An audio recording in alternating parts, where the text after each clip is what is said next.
Tournant décisif, l'Ukraine a changé le cours de la guerre. Syrski a annoncé une percée majeure.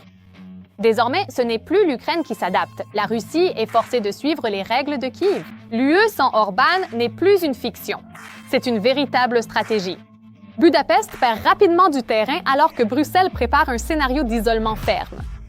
L'Union est prête à passer à l'offensive et pour l'allié du Kremlin, cela pourrait finir en effondrement politique. Pendant ce temps, les États-Unis tentent de sortir Loukachenko de l'orbite de Moscou et de Pékin. Les tensions sont à leur point de rupture. Le monde observe de près car cela pourrait déclencher une nouvelle ère de turbulence mondiale. Dans ce contexte, l'Ukraine s'impose rapidement comme le leader du marché des technologies de défense. Nos drones navals sont devenus une marque mondiale et l'expérience du combat est désormais un atout précieux. Les partenaires font la queue et l'intérêt pour les innovations ukrainiennes continue de croître. Le monde est en pleine effervescence. Analysons ce qui se passe en ce moment même. Bonjour, ici Ukraine Today. Maria Ferofonova avec les dernières nouvelles. La donne a changé. Syrski s'exprime et déclare en substance que la Russie est désormais forcée de suivre le scénario de l'Ukraine, tandis que le Kremlin tente de maintenir l'illusion du contrôle. La réalité sur le champ de bataille raconte une toute autre histoire. Kiev impose le rythme et Moscou se démène pour suivre. Tant que l'ennemi joue selon nos règles, il est forcé de s'adapter et de concentrer ses efforts là où nous progressons. C'est un travail colossal de la part de tous, du simple soldat au général. Le scénario de la guerre est réécrit en temps réel et il ne s'écrit plus à Moscou. Les forces ukrainiennes s'emparent progressivement de l'initiative, forçant l'ennemi à réagir plutôt qu'à agir. Les plans du commandement russe en 2025 ont été déjoués et n'ont pas été mis en œuvre. À partir du 1er mars, les Russes prévoyaient de lancer une offensive de grande envergure dans pratiquement les 13 directions principales. Et avant cela, l'ennemi a été contraint de changer ses plans, transférant une partie des forces et des moyens des directions de Pokrovsk et d'Ocheretine vers la direction d'Olexandrivsk. Et c'est loin d'être fini. L'Ukraine ne se contente pas de tenir la ligne, elle prépare le terrain pour de futures frappes. Les positions défensives se transforment en rampe de lancement et l'ennemi pourrait bientôt faire face à des développements qu'il n'appréciera clairement pas.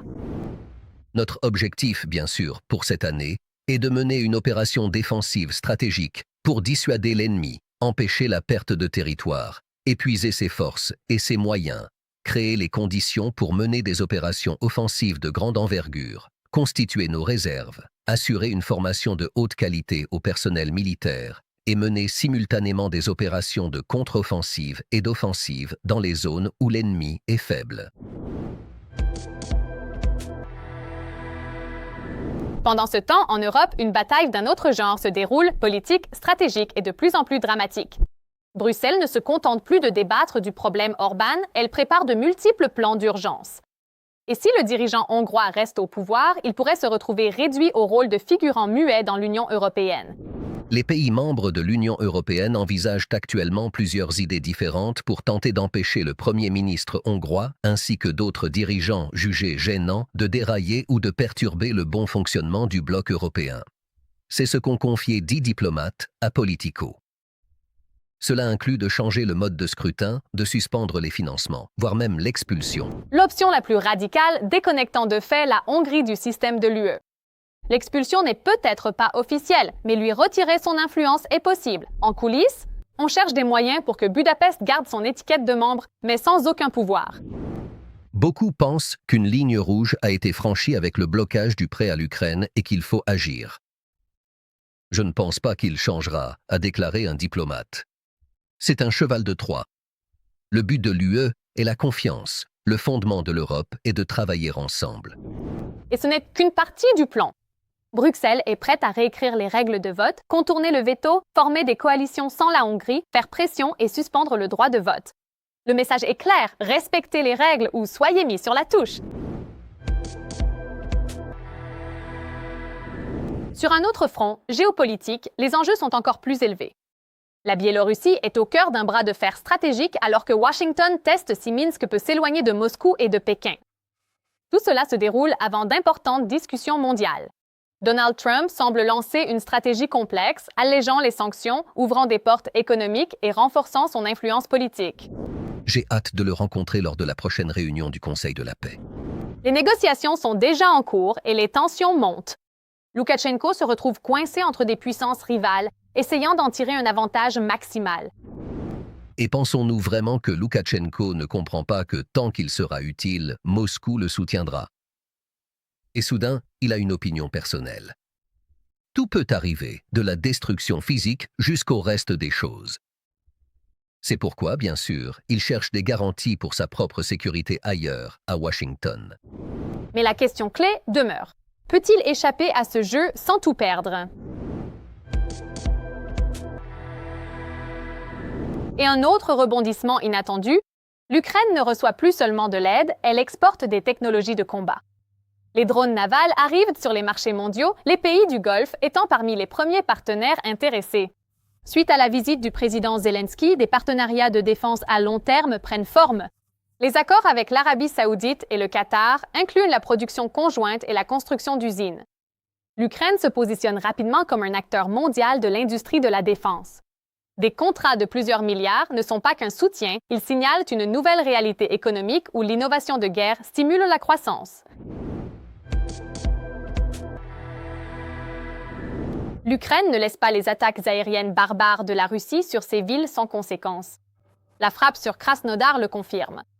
En envahissant l'Ukraine, Poutine a personnellement amené la guerre chez les Russes ordinaires. Détails à suivre. Le territoire russe est à nouveau en mouvement. J'entends un genre de bruit bizarre, comme si quelque chose volait. Bon, où est-ce que ça vole? Mince, j'ai installé la caméra juste à temps. Là-bas, il va y avoir une explosion, vous savez, comme une nucléaire. Ça va être un vrai souffle. Comme d'habitude, le ministère russe de l'agression a riposté avec bravoure. Pendant la nuit, plus de 100 drones ukrainiens auraient été abattus dans 9 régions russes, ainsi qu'au-dessus des eaux de la mer d'Azov et de la Crimée temporairement occupée. On ignore combien ont été réellement abattus, mais le fait est que certains sont passés. Krasnodar en particulier a été attaqué. Là-bas, l'un des drones s'est écrasé sur un immeuble résidentiel de plusieurs étages. Les autorités locales ont fait état de 3 blessés.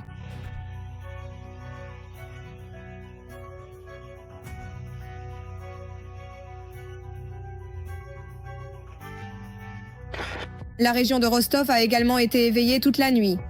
Le chef de la région a déclaré qu'ils avaient été attaqués par plus de 60 drones. Taganrog a été attaqué. Là-bas, suite à la chute de débris, des bâtiments résidentiels ont pris feu. Et une fois de plus, la défense aérienne russe est responsable de tout. La défense aérienne russe opérait directement au-dessus des bâtiments résidentiels. Les résidents locaux ont filmé leur supposée répulsion de l'attaque.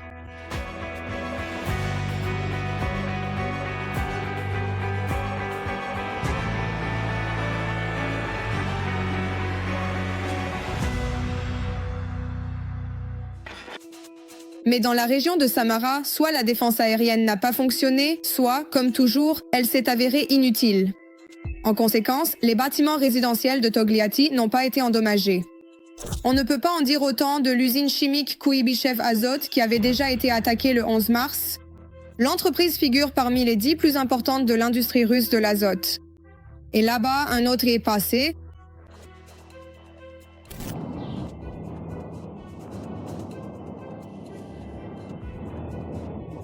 Derrière la maison. Il y a plus de fumée là-bas. Les frappes quotidiennes sur les villes russes obligent les responsables à s'excuser auprès du peuple russe. Sur les chaînes fédérales, les fidèles du Kremlin insistent sur le fait que la défense aérienne russe est la meilleure au monde. Mais maintenant, un nouvel argument a été ajouté. Il s'avère que ces frappes ne sont pas du tout effrayantes et sont même bénéfiques pour les Russes. Je déclare en toute responsabilité que nous avons la meilleure défense aérienne au monde et que notre défense aérienne est la meilleure. Personne d'autre n'a rien de tel du tout. Personne ne l'a aujourd'hui. Et le fait que parfois un drone parvienne à pénétrer assez profondément dans notre territoire est, d'un côté, même une bonne chose, parce que nous acquérons de l'expérience dans la répulsion de raids massifs. Mais désormais, même les soi-disant blogueurs militaires ne croient plus les officiels russes. Et après avoir vu des drones incendier le port d'Oust-Louga pendant plusieurs jours, ils ont partagé un soupçon effrayant. À la lumière de tous ces événements, il n'y a que deux hypothèses. Si soudainement, quand des missiles nucléaires ennemis sont lancés sur nous, la défense aérienne quitte simplement le chat de la même manière. Il se pourrait qu'il n'y ait aucune riposte efficace, car il se pourrait bien que l'état réel des forces de missiles stratégiques corresponde à celui de toutes les autres structures du ministère russe de la Défense. C'est-à-dire qu'il se limite exclusivement à des rapports impressionnants. Mais nous n'aurons pas le temps de le découvrir. D'ailleurs, à propos d'Oust-Louga, ce port pétrolier continue d'être frappé par des drones ukrainiens.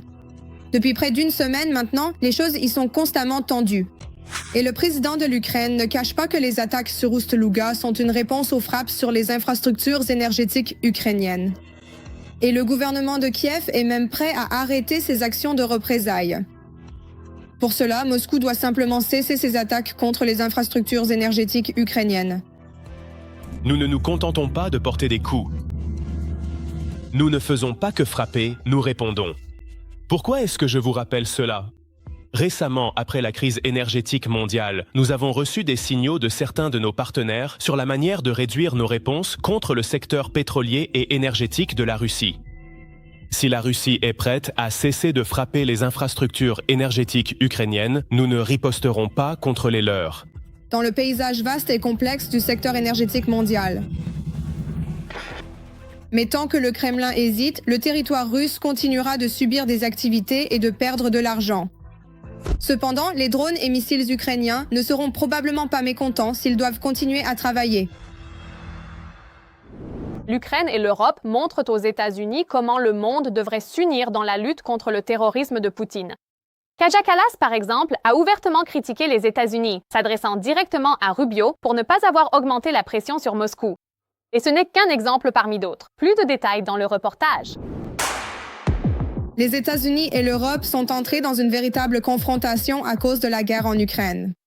Lors de la réunion du G7, la chef de la diplomatie européenne, Kallas, et le secrétaire d'État américain Rubio ont échangé des déclarations acerbes. Kallas a critiqué les États-Unis pour le fait qu'une année s'est écoulée et que rien n'a changé. Quand leur patience envers la Russie finira-t-elle par s'épuiser ? C'est une tactique de négociation russe typique, exiger ce qui ne leur a jamais appartenu. Et c'est un piège dans lequel nous ne devrions pas tomber. Si nous, avec les Américains, faisons pression sur la Russie, nous pouvons mettre fin à la guerre en Ukraine et établir une paix solide et durable. Nous voyons que la Russie aide l'Iran avec des renseignements pour mener des frappes et tuer des Américains, tout en fournissant des drones pour des attaques contre des pays voisins et des bases militaires américaines. Si les Américains veulent arrêter la guerre, ils doivent faire pression sur les Russes pour qu'ils ne puissent pas aider l'Iran. Rubio a répondu qu'ils avaient déjà fait beaucoup et que si les Européens s'y connaissent mieux, ils peuvent essayer eux-mêmes. Il a essentiellement commencé à menacer de se retirer du processus de paix. Je ne suis pas là pour leur plaire. Personnellement, je m'entends bien avec eux, mais je m'intéresse davantage au bien-être du peuple des États-Unis. C'est pour eux que je travaille. Je ne travaille pas pour la France, l'Allemagne, le Japon ou d'autres, même si ce sont tous des gens formidables. Nous recevons constamment des demandes d'aide pour la guerre en Ukraine et nous avons plus de ressources que n'importe quel autre pays au monde. Mais quand les États-Unis ont eu besoin d'aide, ils n'en ont pas reçu. Certains dirigeants européens ont dit que la guerre en Irak n'était pas leur guerre. La guerre en Ukraine n'est pas non plus la nôtre, mais nous avons tout de même apporté une contribution significative. Eh bien, ce que Rubio devrait faire est clair, alors qu'il connaît parfaitement la position de Trump et sait que Trump ne veut exercer aucune pression sur Poutine. À la première occasion, il s'empresse de l'appeler pour demander de l'aide.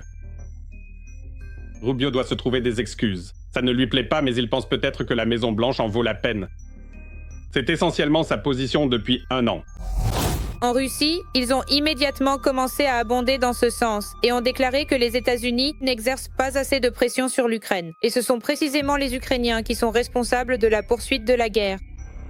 Il semble aussi que les Américains pourraient, pour ainsi dire, vraiment faire pression et influencer Kiev, s'impliquer dans le processus de règlement. De plus, ils ont exprimé un certain nombre d'idées et de propositions assez intéressantes, et je dirais même utiles. Mais jusqu'à présent, aucune d'entre elles n'a été mise en œuvre. Rubio a également eu un conflit avec le président ukrainien. Zelensky a déclaré que les Américains exigent que l'Ukraine se retire du Donbass en échange de garanties de sécurité.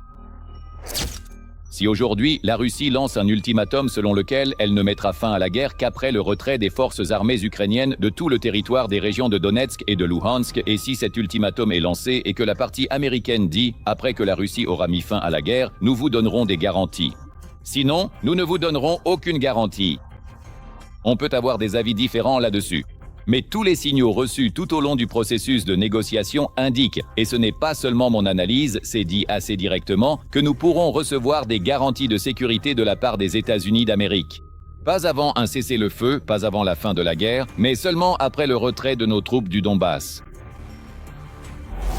Le secrétaire d'État des États-Unis s'est indigné, affirmant que le président de l'Ukraine ne dirait pas la vérité et que personne n'exerçait de pression sur personne.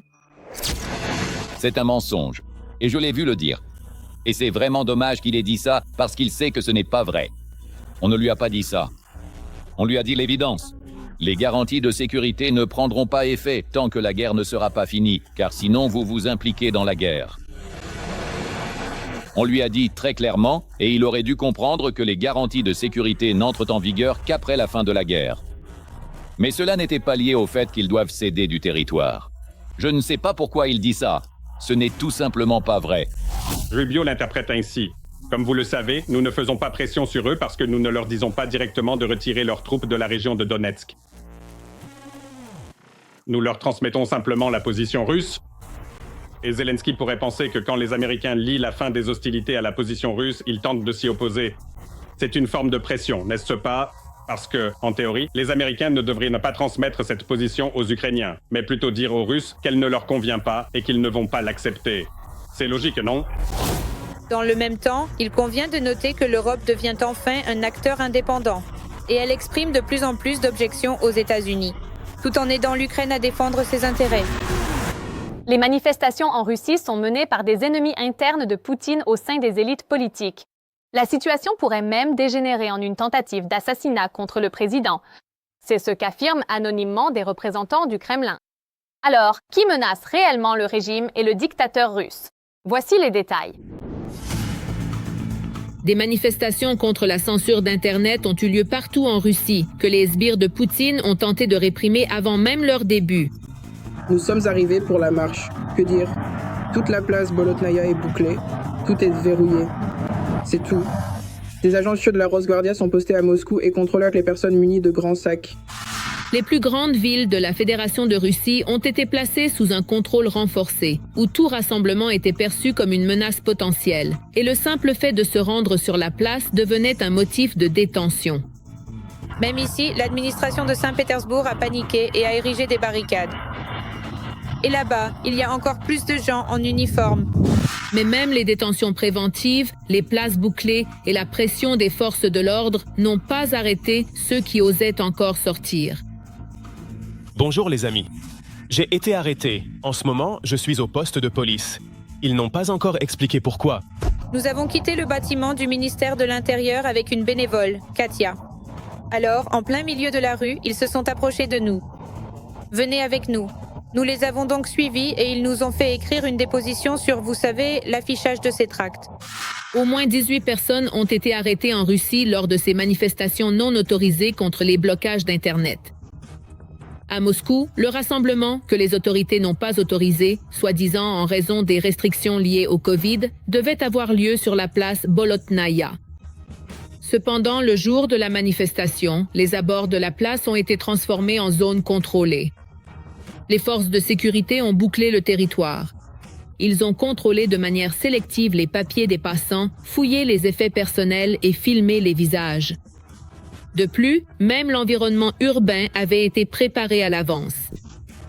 Les services municipaux ont repeint les bancs du parc le plus proche, empêchant les gens d'y rester longtemps, et toute tentative de s'arrêter ou de se rassembler attirait immédiatement l'attention de la police. Les autorités n'ont même pas permis aux manifestations de commencer. Les laquais de Poutine ont non seulement refusé d'autoriser les rassemblements, mais l'ont fait de la manière la plus démonstrative possible. Même là où l'autorisation avait été accordée, les événements ont été annulés au dernier moment pour des raisons formelles, allant de menaces de drones à des activités soudaines comme des cours de roller. Parallèlement, le ministère de l'Intérieur a publiquement mis en garde contre d'éventuelles responsabilités administratives et pénales. Aucune demande de rassemblement n'a été approuvée et donc tant de forces de l'ordre ont été déployées qu'ils ont arrêté pratiquement tous ceux qui se sont présentés. Pour que la manif ait lieu, les gens doivent au moins pouvoir se rassembler d'une manière ou d'une autre. La police ne leur a même pas permis de sortir et de se voir dans aucune région. Des arrestations ont aussi eu lieu dans d'autres villes, Saint-Pétersbourg, Voronej, Kalouga, Novosibirsk, où les places et parcs prévus pour les rassemblements ont été bouclés à l'avance et renforcés. Des unités de police et de l'aumône étaient de service sur place. Il y a eu une tentative d'organiser des manifestations de masse dans toute la Russie. Il y a eu une tentative et le mécontentement est tel que malgré les restrictions et les interdits, les gens essaient de protester contre ce qu'ils n'aiment pas. Il ne s'agit pas seulement de ce qu'ils n'aiment pas, mais il semble qu'en ce moment, protester contre les blocages d'Internet soit plus « oh, pas voter, mais sortir dans la rue n'est pas sûr, mais on peut essayer ». Car depuis près de 2 ans, nous n'avons même pas vu de tentative d'organiser des actions de protestation d'envergure. Mais apparemment, priver les Russes de leurs services habituels et préférés n'a pas suffi au Kremlin. Et maintenant, il ne s'agit plus seulement de blocage, mais d'un véritable système de sanctions.